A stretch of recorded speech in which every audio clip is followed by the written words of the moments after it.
kulan maalmihii u dambeeyay magaalada Boorama uga socday wafdi uu hogaaminayay wasiirka arrimaha gudaha Soomaaliland iyo madax dhaqameedka gobolka Awdal ayaa maanta la soo gabagabeeyay waxaana kulankan looga hadlay arrimaha amniga horumarka waxaana go'aamada ka soo baxay ugu horeyn ka hadlay Sultaan Cabdiraxmaan Jaamac Dhawal oo ku hadlayay afka odayaasha dhaqanka ee gobolka Awdal waxaana uu yiri muddadii ugu dambeysay bilahan wuxuu hadalay baa dhulka dhex socday saddex maalmood ugu dambeysayna cidii xaq u lahayd ee duqeyda iyo xukuumadda ayaa arrimaha gacanta ku hayay sidii xalkeega iyo wanaajinteeda iyo wixii lagu yaqaanay Soomaaliland loo qabto loona dhamaystiro halkan maanta waxaan nii sheegaynaa warmutiyeedkii ka soo baxay shirkii dhaqanka iyo aqoon-yahanka iyo xukuumadda jamhuuriyadda Soomaaliland uu hogaaminayo wasiirka arrimaha gudaha Mr. Cabdalle iyo wasiirada kale halkan joogeen maanta haddaan isag joogno wixii la naga sugayay dhammaantay annagu haddaan nahay duqeyda iyo aqoon-yahanka ciddii joogtayba annagoo dareenka bulshada ka turjubayna annagoo waaqiciga iyo runta ka turjubayna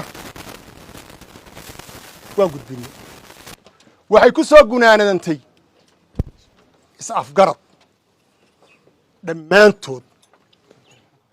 isagoo mid la isku khilaafsanayn waa la nala qaatay waa la isku gacan qaaday way ku gabootay waxaan ku soo gunaanadaya hadalku gaaban yahay hawshii iyada ahayd dadka waxaad gaadhsiisaan ood ka daysaan intiinii aad ku darsan jirteen inbaad ku darsataan aad intiinii ka daysaan waxay dadku tabayeen iyo wixii laga hadlayba in la isku afkartay xukuumadda iyo shacbigeegu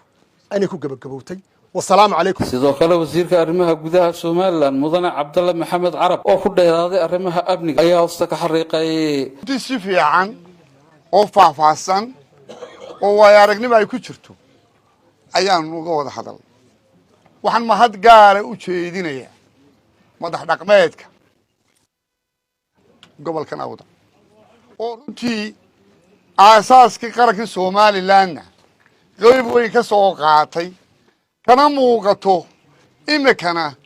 inay sidii qarankii ay dhiseen amnigiisana u ilaaliyaan is-afgaradkiisana u ilaaliyaan horumarka Soomaaliland u ilaaliyaan mahad gaar ah ayaan u sheegnay waxaanu ka wada hadalay ugu waaweynaa arrimada nabadgelyada iyo horumarka gobolka waxa laala wixii aanu falanqaynay iyo wixii ay talo noo soo jeediyeen iyo wixii ay danta qaranka u arkayeen waanu isla qaadanay si hufan way aqoon ku jirto oo Soomaaliland ku jirto waxaan aad ugu bishaaraynaa dadka reer Soomaaliland goboladoo dhan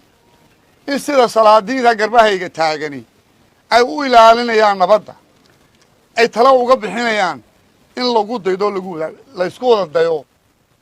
kasta uu noqdo nabadgelyadu waxa ugu horeeya ee gacanteenu ka ilaalino